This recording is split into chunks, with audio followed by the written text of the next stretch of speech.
जम्मू कश्मीर की सियासत में इस समय उथल पुथल देखने को मिल रहा है। डेमोक्रेटिक प्रोग्रेसिव आजाद पार्टी के 6 से 7 बड़े नेता जो कि कांग्रेस पार्टी में ज्वाइन होने वाले हैं। इसी विषय पर बातचीत करने के लिए इस समय हमारे साथ कांग्रेस पार्टी के chief spokes person Ravinder Sharma इस समय हमारे साथ मौजूद है। सर, एक खबरें आ रही हैं इस प्रकार की कि 6 से 7 लीडर जो हैं डेमोक्रेटिक प्रोग्रेसिव आजाद पार्टी के, अब वो कांग्रेस ज्वाइन करेंगे, किस तरीके से? देखिए, खबरें गर्भ हैं और मैं भी सुनता हूँ। ये फैसले तो पार्टी हाईकमान के अंतिम निर्णय के बाद होते हैं, लेकिन ये मैं जानता हूँ कि चुनाव से पहले भी काफ़ी बड़े नेता मुख्तलिफ पार्टी के डीपीएपी के भी हमारे संपर्क में थे, लेकिन उस वक्त चूँकि फैसला नहीं हुआ था इसलिए वो ज्वाइन नहीं हो सके। और अब जो है कुछ लोग संपर्क में ज़रूर हैं, उनकी संख्या इससे ज़्यादा भी हो सकती है, मुख्तलिफ पार्टियों के हैं। और केस टू केस हर इंडिविजुअल नेता के बारे में हाई कमांड से परमिशन जो है उसकी बात होगी और जिनको फैसला करेगी हाई कमांड उनको ज्वाइन कर दिया जाएगा। ये तो लगातार प्रोसेस होता है, पार्टी से लोग जाते भी हैं, आते भी हैं, दूसरी पार्टियों से भी आते हैं, कभी कभी कोई चला भी जाता है। तो कुछ लोग गए थे, उसमें से मैक्सिमम लोग तो आ चुके हैं और कुछ लोग और हैं वो भी आना चाहते हैं, मैक्सिमम लोग आना चाहते हैं।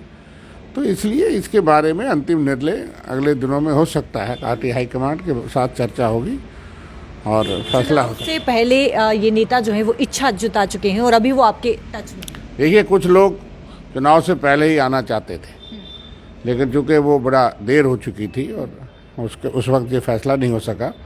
अब काफ़ी लोग जो है वो संपर्क में हैं, मुख्तलिफ पार्टियों से हैं, इस पार्टी से भी हैं और वो आना चाहते हैं। उनके बारे में अंतिम निर्णय हाईकमांड लेगी। कितनी मजबूत होगी पार्टी इन 6 से 7 लीडर के ज्वाइन करने से? कांग्रेस पार्टी को कितनी मजबूती मिलेगी? देखिए, बात यह है कि जो भी कोई आता है ज़रूर पार्टी को मजबूती मिलती है। पार्टी अपने आप में मजबूत है, लेकिन उसके साथ और लोग जब आते हैं तो ज़रूर पार्टी को फ़ायदा होता है और मुख्तलिफ पार्टी से लोग अगले दिनों आएंगे, उससे भी आएंगे। मुझे उम्मीद है कि पार्टी मजबूत होगी। चुनाव के बाद डेमोक्रेटिक प्रोग्रेसिव आजाद पार्टी कहीं न कहीं ठप होते हुए नजर आ रही है। कितना नुकसान आप देखते हैं कि वहाँ से लीडर जो है वो कांग्रेस पार्टी में ज्वाइन करेंगे, इस्तीफा देंगे? देखिए, चंद दिन के लिए ज़रूर हवा बनी, लेकिन जो लोग गए थे और जाते ही उनको रियलाइज़ हो गया कि हमने गलती कर दी और इसलिए ये पार्टी तो ज़्यादा देर चली नहीं और इसलिए उस पार्टी में मुझे नहीं लगता कोई फ्यूचर है, कोई स्कोप है। तो बहुत से लोग जो है वो वापस आना चाहेंगे और बहुत से लोग पहले भी संपर्क करते थे, लेकिन उस वक्त फैसला नहीं हुआ था। आज मुझे लगता है कि काफ़ी लोग संपर्क में हैं। जो अंतिम निर्णय होगा पार्टी उस पर अनाउंस करेगी। तो क्या गुलाम नबी आज़ाद भी आ रहे हैं? देखिए, मेरे पास ऐसी कोई खबर नहीं है, मैं उसके बारे में नहीं जानता। मीडिया की रिपोर्ट्स भी तो ऐसा नहीं बताती, ये तो आप लोगों की रिपोर्ट है अभी। लेकिन ये ज़रूर है कि कुछ लोग हमारे संपर्क में थे और हैं, और कितना आना चाहते हैं ये तो मैं नहीं बता पाऊँगा, लेकिन उसके बारे में मैं जानता नहीं। अच्छा, गुलाम नबी आज़ाद ने ये भी कहा कि जो नेता जो है वो यानी कि जा रहे हैं, एक तो मना भी कर दिया और दूसरा ये भी कहा कि वो पहले ही जो है वो इच्छा जाहिर कर चुके हैं। जिस प्रकार से आपने कहा वो ऑलरेडी जा चुके हैं और वो कांग्रेस पार्टी में ज्वाइन कर रहे हैं, एक तरफ वो मना भी कर रहे हैं।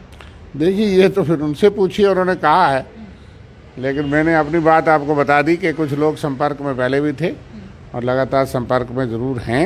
हमारे तरफ हाईकमांड के संपर्क में हैं या नहीं है वो फैसला स्टेट की लीडरशिप और केंद्र की नेशनल लीडरशिप हमारी जब कन्वे करेगी उसके बारे में बता दिया। गुलाम नबी आज़ाद साहब अगर वापस आते हैं कांग्रेस पार्टी तो क्या वेलकम किया जाएगा? देखिए, उसके बारे में मैं सक्षम नहीं हूँ कि मैं उस तरह के फैसले जो उस पर कोई टिप्पणी कर सकूँ, लेकिन मुझे लगता है कि उन्होंने अपना रास्ता खुद ही चुना है, इसलिए मैं उसके बारे में क्या टिप्पणी करूँ। चलिए, बहुत बहुत शुक्रिया बातचीत करने के लिए। देखिए, समय जम्मू कश्मीर की सियासत जो है वो काफ़ी ज़्यादा गर्म हो चुकी है और उथल पुथल नजर आ रही है, क्योंकि डेमोक्रेटिक प्रोग्रेसिव आजाद पार्टी के 6 से 7 बड़े लीडर जो कि रिजाइन करने वाले हैं और जल्द ही कांग्रेस पार्टी जो है वो ज्वाइन करने वाले हैं। तो इस समय सियासत जो है वो काफ़ी ज़्यादा गर्म होते हुए नजर आ रही है। कैमरा पर्सन शमी थापर के साथ शिल्पा शर्मा, जम्मू।